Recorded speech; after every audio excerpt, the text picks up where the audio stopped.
ఏకాకాలంలో రుణమాఫీ చేస్తామని చెప్పి కాంగ్రెస్ ప్రభుత్వం మాటను విస్మరించిందని భూపాలపల్లి మాజీ ఎమ్మెల్యే గండ్ర వెంకటరమణారెడ్డి అన్నారు.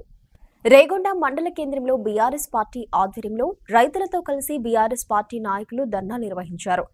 రోడ్డుపై బైఠాయించి నిరసన తెలిపారు. ఈ కార్యక్రమంలో భూపాలపల్లి మాజీ ఎమ్మెల్యే గండ్ర వెంకటరమణారెడ్డి పాల్గొన్నారు. ఈ సందర్భంగా వారు మాట్లాడుతూ ఇచ్చిన మాట ప్రకారం ఎలాంటి ఆంక్షలు లేకుండా రైతు రుణమాఫీ చేయాలని డిమాండ్ చేశారు. లేని పక్షంలో పోరాటం కొనసాగిస్తామని స్పష్టం చేశారు.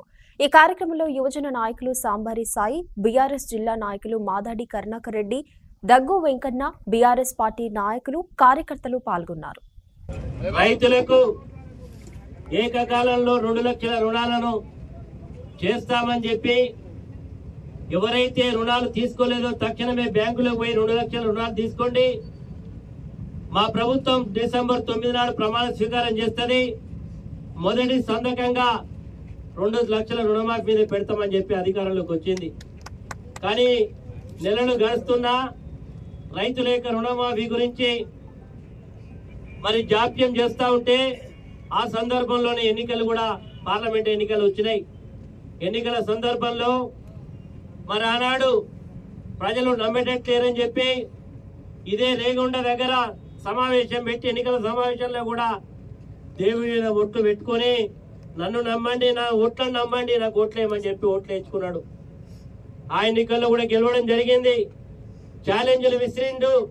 15 ఆగస్టుకు చేయకపోతే మరి నేను పదవిలో ఉండని చెప్పి 15 ఆగస్టు వచ్చింది. కానీ చేసిండు. ఎవరు చేసిండా? ఈరోజు చాలా నిశ్చిగ్గుగా చెప్పుకుంటా ఉన్నారు. 2 లక్షల రుణాలు మాపైతుందని చెప్పినటువంటి మరి ప్రభుత్వం ఈరోజు 40-50% మంది కూడా కాలేదు. మేము అదే విషయాన్ని చెప్పినాం.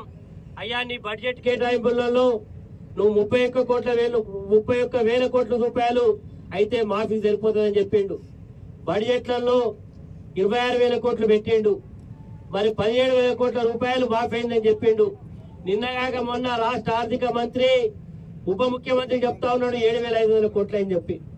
మంత్రి ప్రకటనకు ముఖ్యమంత్రి ప్రకటనకు పొంతన లేదు. ఈరోజు రైతులలో ఆందోళనలు కొనసాగుతా ఉన్నాయి.